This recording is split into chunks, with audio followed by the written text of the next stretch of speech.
Bonjour, bienvenue à la ferme de Fond-Denise et à l'AMAP de Fond-Denise. Moi c'est Mathieu Le Bolloc, je suis maraîcher en AMAP à la ferme de Fond-Denise. Donc on produit ici des légumes en agriculture biologique, voilà, pour faire des paniers de légumes. Et aussi à l'AMAP on retrouve des paysans qui font des poulets, du fromage, de chèvre, du pain et des biscuits et des pâtes. Voilà, je pense que j'ai oublié personne. Et des pommes aussi, bien sûr. Voilà. Voilà. Donc, bienvenue à la ferme de Fond-Denise.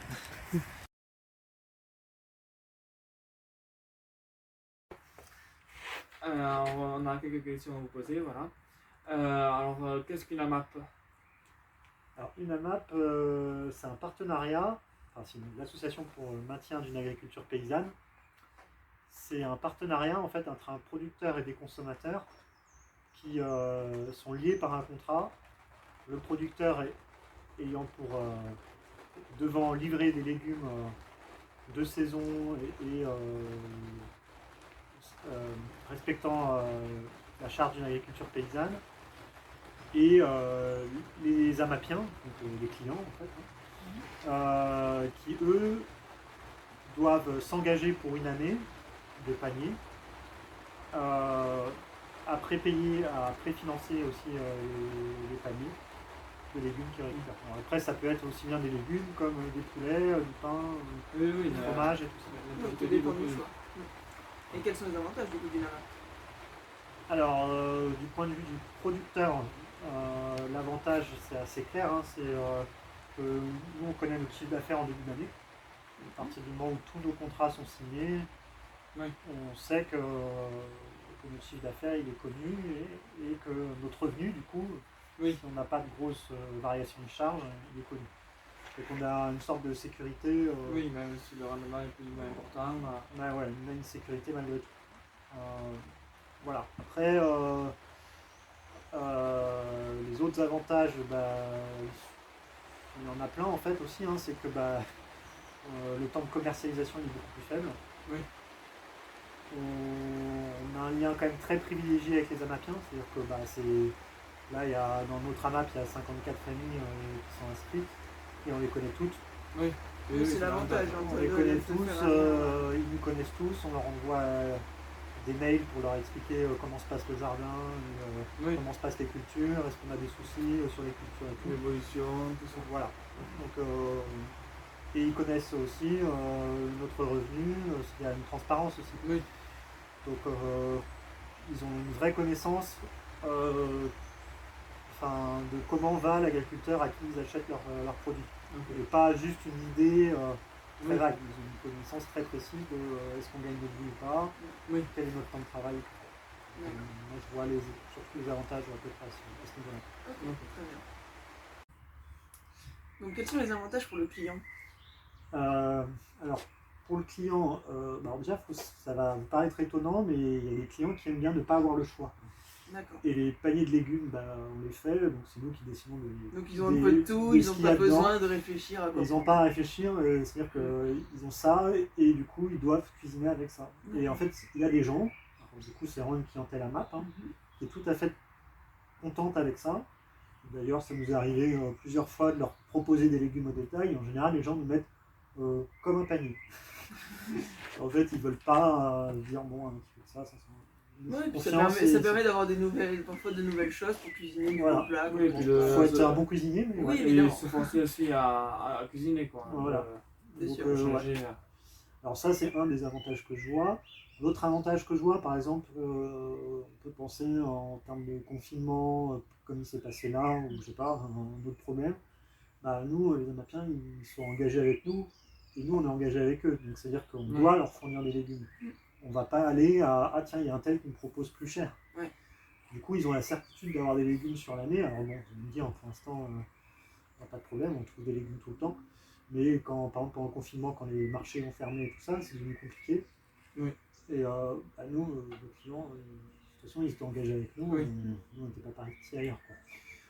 Enfin, peut-être un des derniers avantages. Enfin bon, il y a d'autres avantages. Il y a l'avantage aussi de vraiment nous connaître. Enfin, je pense que Oui, le lien avec le Le client, le lien, lien avec l'agriculteur, oui, c'est... voilà, ça, c'est- souvent, il y a les gens qui vont sur le marché disent ah, mon petit maraîcher, tout ça, bon, ils ne le connaissent pas vraiment en fait. Ouais. Alors Oui. que nous, là, on peut vraiment dire qu'ils le connaissent. Euh, et enfin, je pense que sur la question en fait, quand il y a une bonne année, bah, on partage la récolte. Nous, on partage notre jardin pour 54 familles, et si l'année est bonne, et bon, tant mieux, plusieurs années que les années sont bonnes, et le jardin est légèrement surdimensionné pour être sûr Oui. qu'on fournisse les Oui, 54 paniers. En général, ils en ont vraiment pour leur argent, entre guillemets. Du coup, ils ont souvent des super paniers. Ouais. Ils vont être contents, quoi. Et puis c'est bien un vrai gain de temps pour eux en plus. Ouais. Parce qu'ils ont juste à venir récupérer leur panier. Et en plus, il y a aussi le côté un peu lien social entre eux. Parce qu'ils se retrouvent ici, et ça fait un groupe de gens qui se connaissent à la fois, peut-être parce que leurs enfants sont à l'école, mais aussi à la fois parce qu'ils sont à la MAP. Oui. Donc du coup, ils discutent. Oui. Et tout ça. Enfin, Comment est venue l'idée de faire une AMAP? en fait, tout simplement, pendant notre stage, on a appris le métier de maraîcher. On est allé chez un maraîcher qui cultivait exactement comme nous on voulait cultiver. Et en fait, on a appris que lui, il commercialisait en AMAP. Et on a vu un peu tous les intérêts et les avantages que ça avait par rapport à d'autres maraîchers qu'on avait pu croiser qui n'étaient pas en AMAP, qui étaient sur les marchés. Ouais. Et de ce stage d'un an qu'on a fait chez ces maraîchers, on s'est dit que si on faisait ce métier, ça serait en commercialisant en AMAP. Ouais. On ne se voyait pas faire autrement. Donc pourquoi pas le choix d'un marché ou d'un magasin de producteurs? C'est pas quelque chose qui vous tente? Bon, le magasin de producteurs, il y a quand même une question qu'il y a des marges. Et il y a une présence à avoir sur le lieu qui n'est pas négligeable. Oui. Et en termes de volume de marchandises, Oui, il faut beaucoup de conséquences. en fait, il nous faudrait plusieurs magasins de producteurs. Ouais. Il faudrait qu'on fasse plusieurs magasins de producteurs. Un seul magasin de producteurs n'absorberait pas ce qu'on produit. Enfin, ouais, sauf si on était vraiment tout seul sur le magasin, mais voilà. Donc voilà. Donc ça, c'était un peu... On ne s'est jamais trop posé la question, à vrai dire, de faire un magasin de producteurs. Et après, pourquoi pas un marché? Un marché, tout simplement...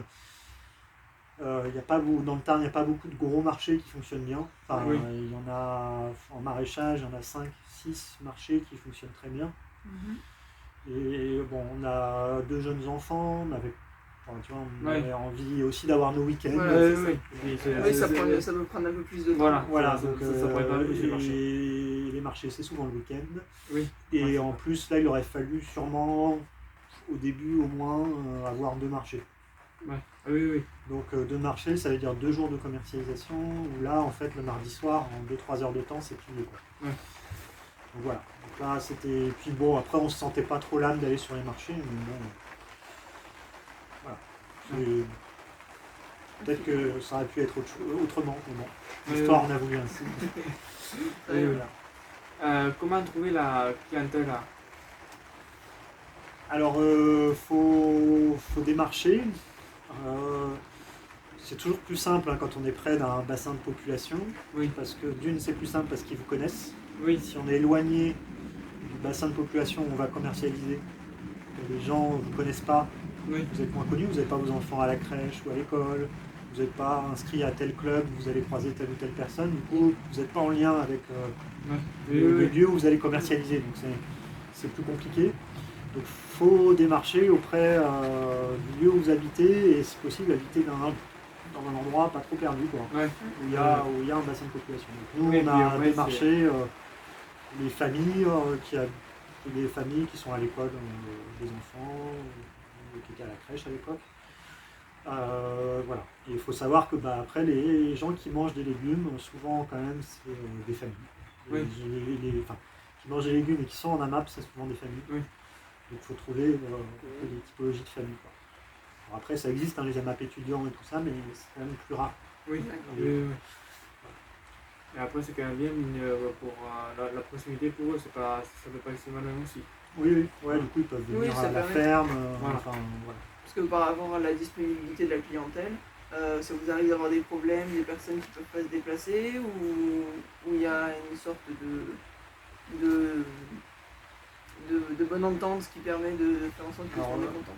Alors de leur contrat, ils ont l'obligation de venir le mardi soir récupérer leur panier. Nous, vu que c'est sur place, c'est qu'on n'emprunte pas une salle de la mairie par exemple. Oui.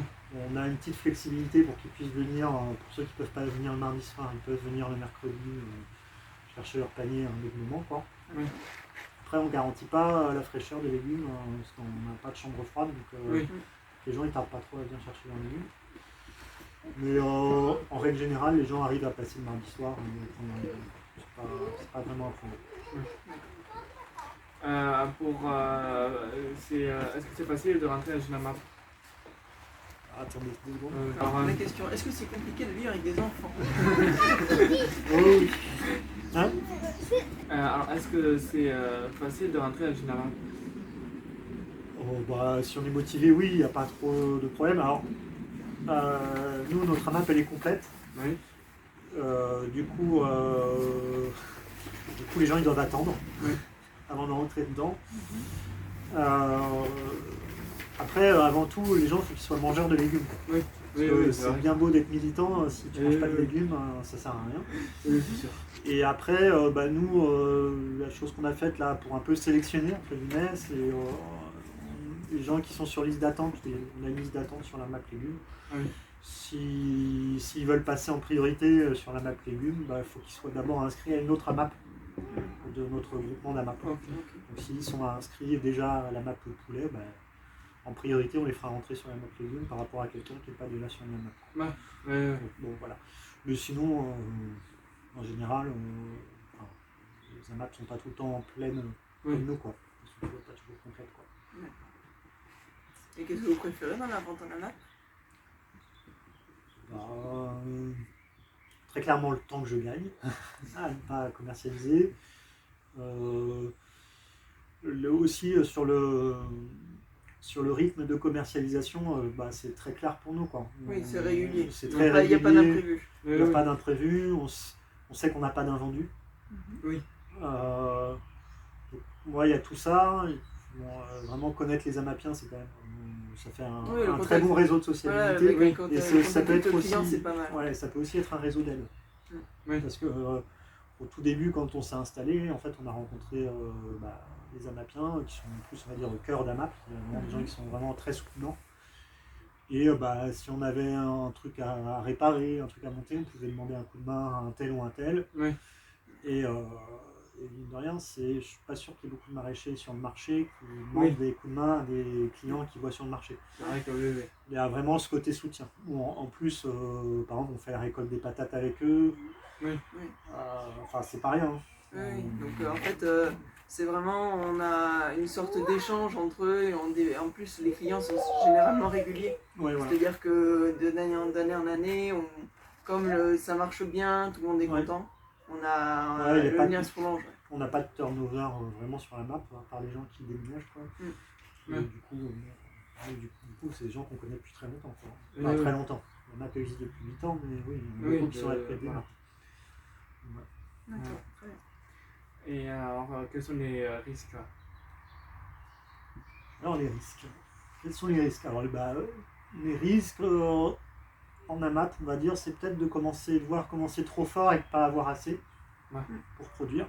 Enfin, de pas assez de production. De proposer trop et finalement de proposer trop de contrats et en face ne pas avoir assez de production. Oui, pour la production. Alors, en général, ça se passe plutôt bien quand même parce que au début, on ne fait pas le plein tout de suite du nombre de familles. Nous, on a commencé à 25 paniers, pas à 15 €, mais à 10 €. C'était des petits chiffres d'affaires au début, et puis après, on est passé à 54 paniers à 15 €. Donc, ça a augmenté. Et mais on peut quelque part trop en vouloir dès le début et puis pas avoir la production qui se passe en face ou avoir, je sais pas, une grêle qui se passe. Après, les Amapiens sont solidaires, même si on a un gros pépin comme une grêle qui vient de tout le jardin, ils sont solidaires. Après, c'est plus facile d'être solidaire quand on a derrière soi 5, 6, 7 bonnes années avec, en mettant plus que ce qu'ils payent dans le panier. Donc nous, ça nous arrive depuis le début, ils ont toujours plus que ce pourquoi ils payent. Parce que voilà, ça se passe très bien, mais c'est aussi une façon de de les remercier pour leur engagement. Oui, tout à fait. Mais là, à la limite, si on avait un gros pépin maintenant, les Amapiens seraient solidaires. Oui, c'est pas de votre faute, vous on a pouvez pas prépayé, faire. vous gardez les chèques, il n'y a pas de problème. Si ça se passe au tout début et qu'il n'y a pas eu tout l'historique d'années de bons paniers et tout ça bien garni, là ça peut être plus compliqué les débuts, quoi. Mais bon, après, moi je dis souvent, arriver sur un marché avec rien, c'est pas beaucoup plus facile non plus, quoi. Donc de toute façon, il faut mieux réussir à bien produire, il faut réussir à faire une progressivité, quoi. On est d'accord. Le temps que ça vous prend, vous avez dit que c'était un avantage. Donc, le temps que ça me prend, c'est assez simple. Hein. En commercialisation pure, c'est 2 heures par semaine, 17h30, 19h30. Je peux rajouter une demi-heure après pour ranger les trucs, les contacts à gérer avec les gens qui ont oublié de passer, etc. Donc 2h30 par semaine. Il faut savoir aussi que par exemple l'hiver, là, du printemps jusqu'à Noël, on fait un panier toutes les semaines. Oui.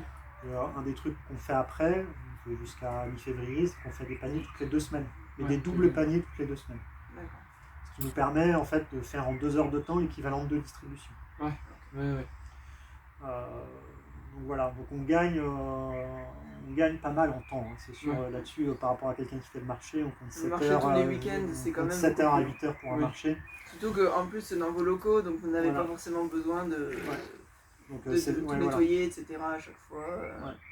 7 heures à 8 heures pour un marché, sachant qu'il en faudrait 2 là, c'est 16 heures face à 3 heures, quoi. Donc voilà, c'est pour ça qu'on arrive à prendre le week-end. Il y a pas beaucoup d'agriculteurs qui peuvent le dire. Donc... oui, c'est vrai que c'est quand même bien. Et quels sont les points à améliorer? Améliorer. Je sais pas trop. Disons qu'on est très content, donc des points à améliorer. Hein. Nous, on est toujours en train d'essayer d'améliorer d'améliorer la gamme de légumes, la diversité aussi sur la saison. Voilà, ça c'est des choses qu'on essaie d'améliorer plus sur le contenu du panier.